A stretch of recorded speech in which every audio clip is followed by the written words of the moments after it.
Hello and welcome to the Apex Coaching Reach Your Apex podcast, featuring coaches and athletes discussing our knowledge and experience to help you improve your health, fitness, and performance. We're coming to you from Boulder, Colorado, and all around the world. I'm Neal Henderson, founder of Apex Coaching, and I'm here with Jeff Hoobler. He is an extraordinarily experienced coach and strength and movement coach as well, and I'm really excited to have him here joining me to talk about our topic today, which is, Jeff? Strength training. Thanks, Neal. I'm stoked to be here, and as you know, I'm pretty passionate about strength training and movement and mechanics. It's been pretty much my whole life trying to figure out how people move and how to help them move better. So I'm ready to dig in. Yes, definitely. Let's get into it. Your background in strength is pretty significant. This is not something you went to a certification last year, a personal training certification thing, and are a couple months into it, right? No. Yeah, I've been doing this for almost 35 years now.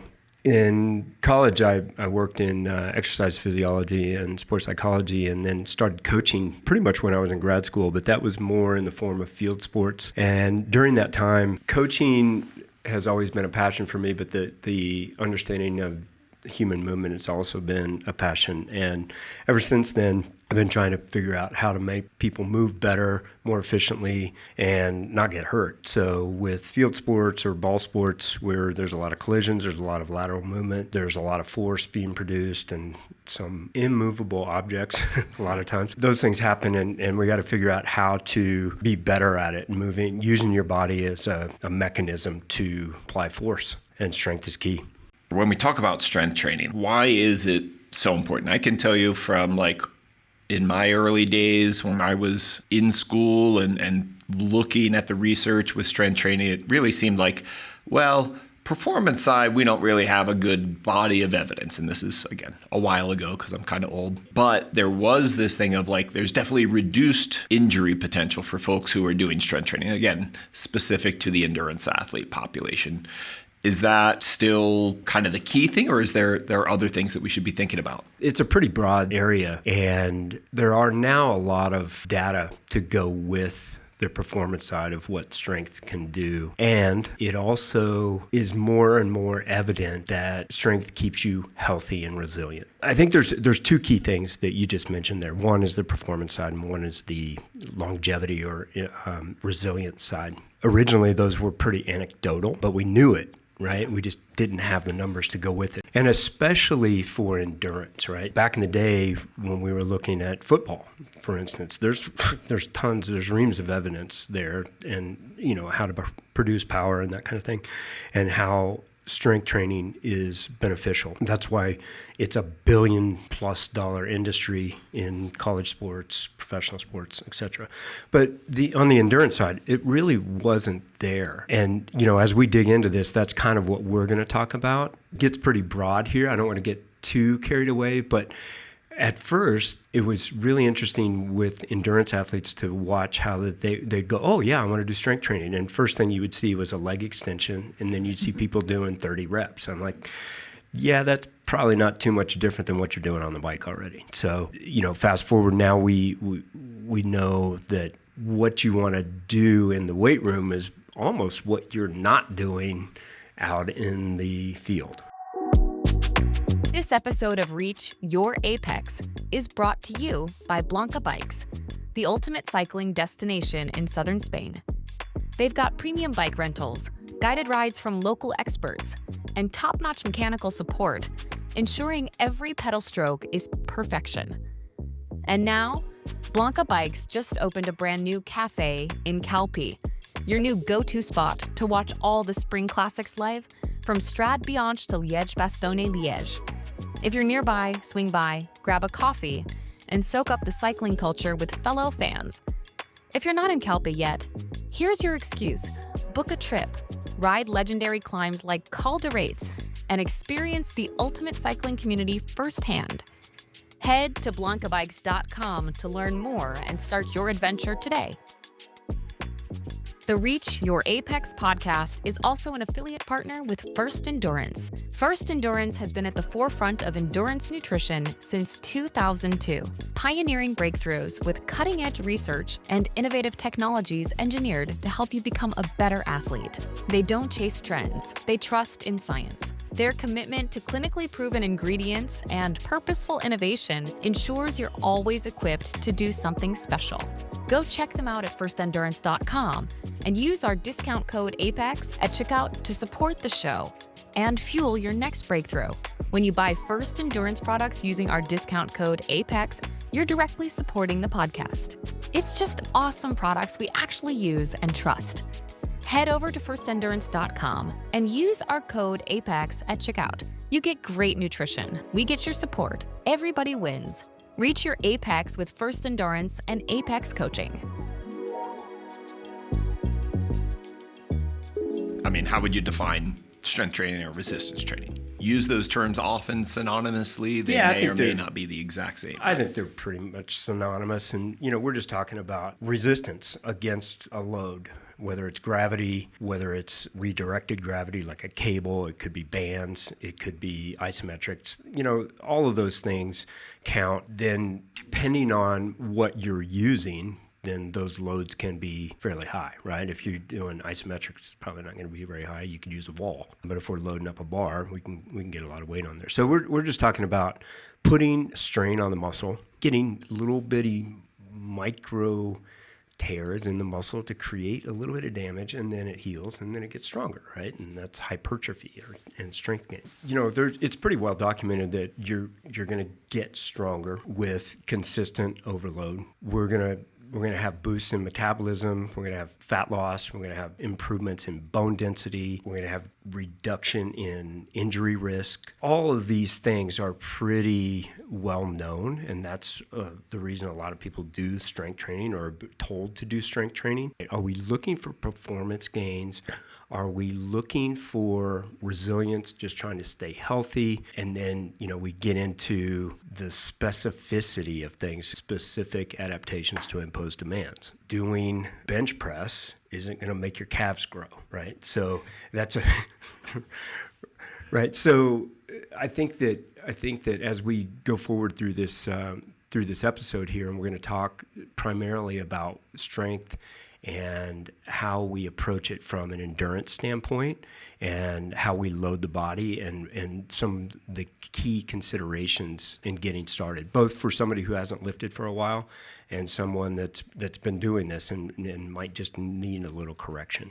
I mean, I'll be honest, when I think about strength training, I am almost always going to go just straight to thinking about moving weights, whether it's some machines, free weights, that it's actually having that additional resistance beyond body weight and gravity. That is where my mind goes to when I think about strength training as its most kind of primary value or utilization, even. Yeah, execution, really. Yeah, and you've had quite a background with strength yourself, right? And so, and most people that have had a strength background, they think, okay, we're lifting heavy things and we're putting down heavy things. That's part of it, for sure. Not everybody's there. Not everybody's ready to start there, but push, pull, squat, hinge, press, and rotary, right? Those are some key moves. And you've been doing them for a long period of time, right? So you're pretty well drilled. And that's the thing. And if you've got that skill, weight training is a skill. Weightlifting is a skill. It's not something you just go, oh, yeah, I think I'm going to pick that up, because bad things happen. Yeah. I mean, when I was 15, I was fortunate that we had a strength training class in my high school, and the coach for that session was a old U.S. Marine, very hard-nosed, but we were not allowed to move any weights in those major movements of squat, of power clean, of bench press with anything other than a broomstick for a month until he graded us after that month. And if you had proper mechanics, then you were able to move to a bar.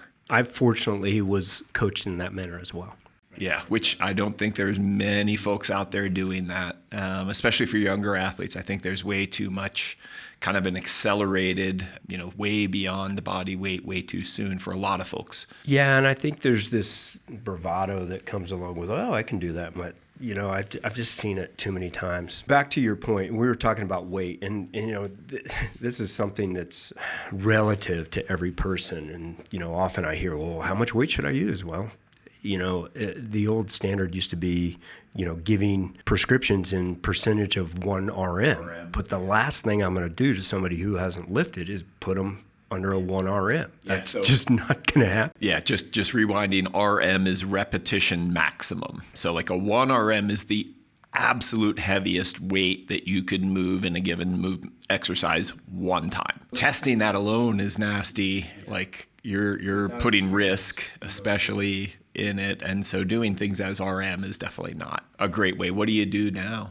To test people, honestly, I don't. With the especially with endurance athletes that sometimes don't have the background, I don't test them right away. I watch for movement. I'm looking for quality.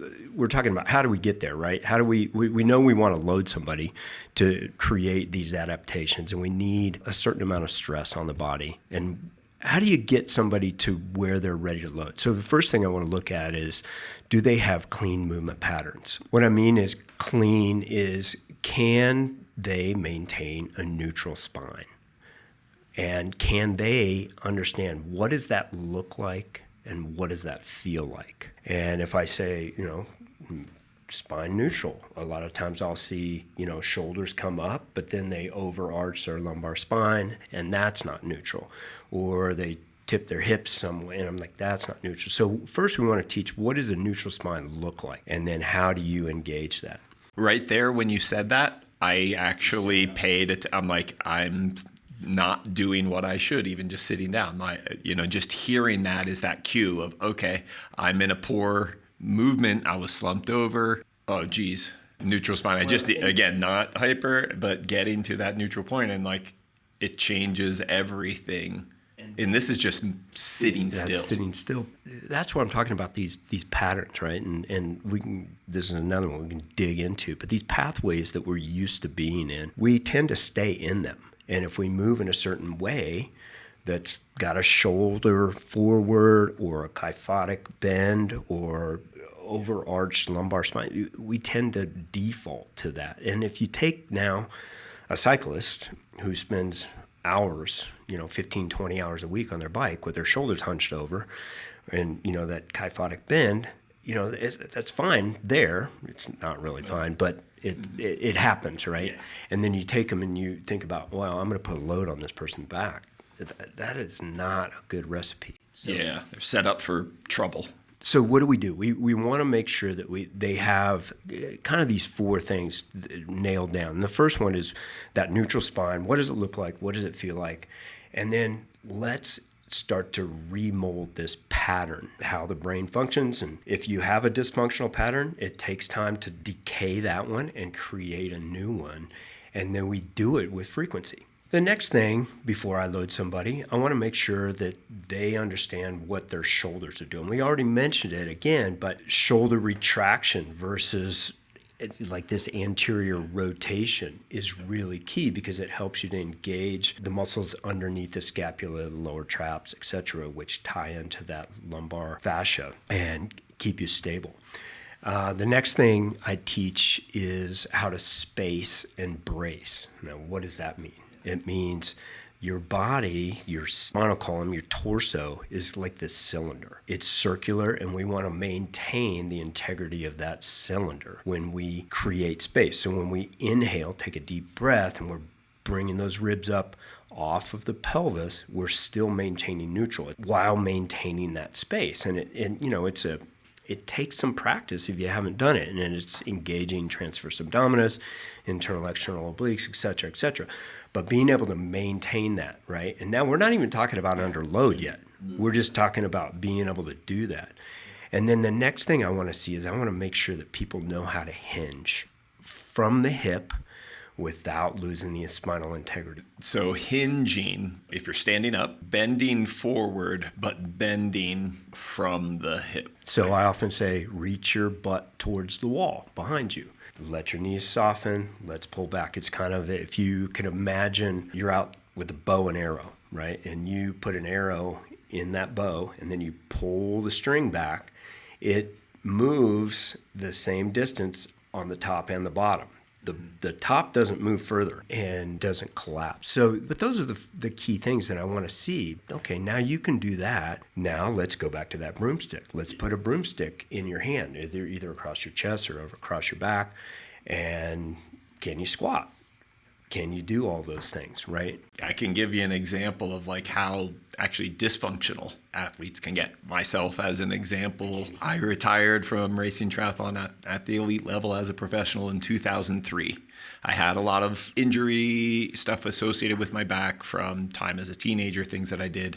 And when I was done, I said, all right, I now need to go back to the basics and start to do this properly. And so my first appointment with my PT, my physical therapist, was hinging my hips. I was not doing it properly at all. I was sweating trying to simply properly hinge. I had done many marathons, full distance Ironman races, all these things with pretty poor mechanics throughout, and created a level of dysfunction that took months and months to unwind. I'm glad you brought that up, because that brings us back to that patterning, right? These pathways. And your body, when you've got a task to do, your body's going to figure out how to do it. Good or bad, if you're determined enough, you're going to get it done and you're going to figure out how to do it. Now, whether it's healthy for you or not, is one thing. But once you've created those patterns, you're in those patterns. To reestablish a new pattern, you have to decay that old pattern and build this new one. And replace it with the better. It takes intention, it takes frequency, and it takes commitment to do it over and over again. So what you want to do is, it's almost like sending electricity through a breaker switch, right? If you send too much at once, it's boom, it's gone. But then the more we do it, the better it gets, the stronger it gets, and then we can handle more current. And there's certain areas that are kind of typically, say, maybe imbalanced, or movement patterns that we see in endurance athletes that are kind of almost like recurring themes. Oh, again. I'm very fortunate that I get to work with some really high-level athletes, and they can do some things that most people will be like, wow, that person who is really small just moved a lot of weight, and she's a runner, right? But it didn't come overnight. So we built a foundation that we continued to enforce stability and progression and strength. Anyway, recently I had another friend come in and join this person.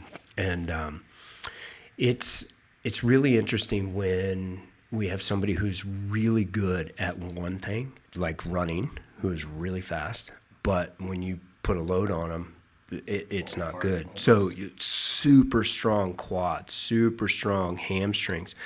Well, I should say relatively strong hamstrings, but spinal erector, not so much. And obviously we're going to start slow, but teaching the ability to maintain spinal integrity is really hard.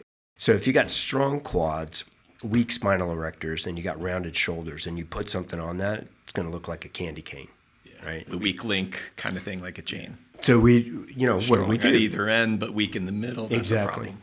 Yeah, just like you went through that rehab, right? So what do? We back up, we prepare the tissue, and we're talking about all the tissue, the connective tissue, muscles, tendons, ligaments, and bone, and train the brain to move and fire in these patterns, and then we build those patterns, and then we take the next step. One by one. Neuromuscular coordination. Neuromuscular coordination. And I don't want to gloss over that part when you're talking about connective tissue, because when we're doing strength training, it is not exclusively the muscle that we're trying to change. It is actually, in many cases, that tendon that we're really actually trying to target. Even like in running, say some of the lower leg stuff, being able to get that elastic recoil is actually going to improve our economy and efficiency. And there is good evidence on strength training, proper strength training, added with endurance training, that you can actually see improvements in economy and efficiency from the neuromuscular coordination,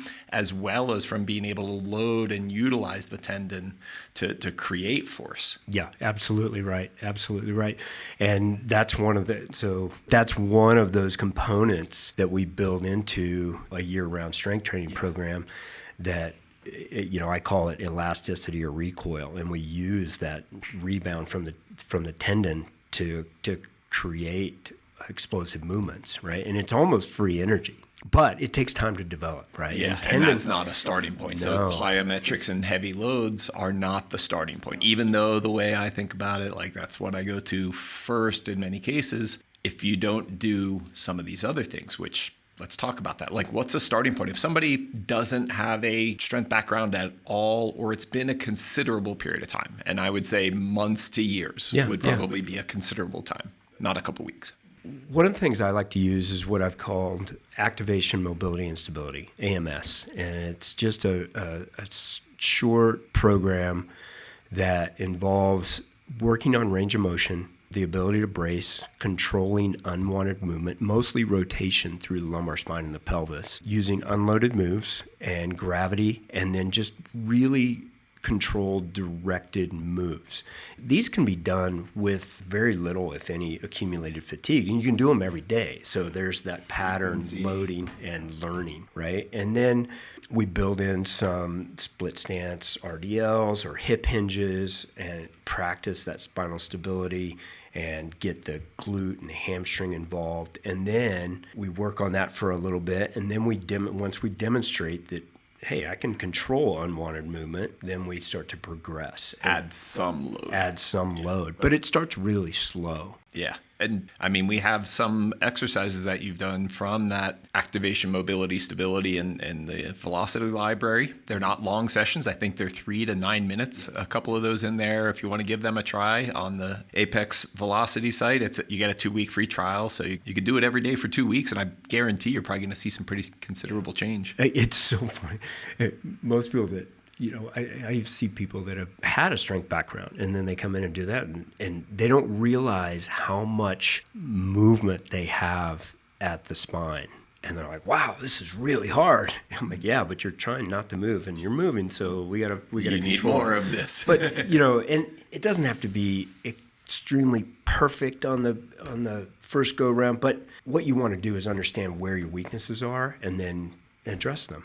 And then we take that to the next step. Like we said, we start to load them a little bit and with really simple movements. And there's no hiding it. I think posterior chain is really the place that people need to spend their time. So the first thing I'm going to teach them is how to hip hinge and hold spine neutral. And, we start with a broomstick, then we start with a little bit of load. And then once we get to a pattern where they can do this, they can hold their body where they need to be, then we start to get into working sets. And we'll start with, we're not back at 85% of a 1RM. We might be at 30, right? And we kind of look at it as, I want you to be able to do 7 to 10 reps and feel like you had 1 or 2 more in the tank. And that's a really good learning weight where you're still creating enough stress on the muscle and the tissue to create adaptations. And you call that reps in reserve. Reps in reserve. So you're doing something where you have several reps in reserve, or a couple at least. Yeah, and that's how we learn it. Instead of, like you said, how do I test somebody? I don't at first, right? And then I ask them, how many more could you do? And, if the answer is 10, then we need to go up a little bit. So we're focusing on that posterior chain, really working on the hip hinge. One of the biggest weaknesses I see, especially in endurance athletes, is spinal erector strength. And just being able to keep the spine neutral. We talked about it. The reason we keep talking about it is because it's very prevalent. Yep, and I just sat up again, talked about this. RDL you mentioned, so Romanian deadlift. Yeah, Romanian deadlift, and there's so many different things that call these. You can go by what is the joint that's moving, right? It's a hip hinge, basically an RDL. Yeah. But an RDL, stiff leg dead, they're the same move. You can do a split stance RDL, so you got your legs staggered, right? And you're just now emphasizing one side at a time. working on keeping the hips neutral, so we're not rotating. You could do, a very similar move, which would just be a single leg RDL, where that back leg is floating. So those are all, variations of that hip hinge, but very, very important, right? Not to get too far in it, I want to teach them how to squat. If they can squat, that's a really, really great move. It's a compound move. It hits darn near every muscle in your body, but we got to be able to do it right and keep the spine straight. And a lot of people will say, I don't want to have a bar on my back. Well, okay, let's do a goblet squat. Yep. And let's start there. Options and ways to accommodate based on what you're ready for, what you have done, what injuries or old stuff you may be dealing with. I have some herniated discs, so there's stuff that I just have to modify a little bit to be healthy and maintain that. So your key summary, regardless of what level, whether you're doing more predominantly body weight or doing loaded strength, like what are your kind of key things that you want everyone to consider? First of all, consistency is key. Doing one session a week, even if it's every week, is still probably not enough. But if you're doing it, it's better than not doing anything, exactly. Right? So consistency is key. I like to see people doing at least a couple times a week to keep that patterning that we talked about. And year round, right? This is not like you do strength in the off season.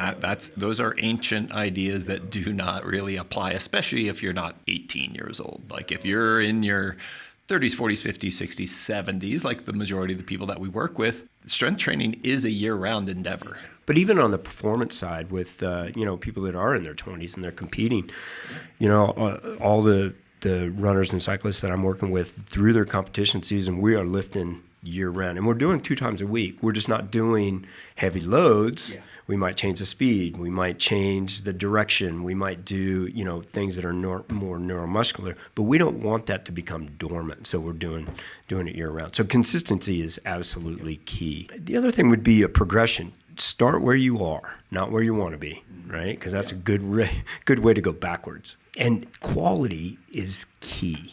Quality is absolutely what you're looking for. Just a sideline on that.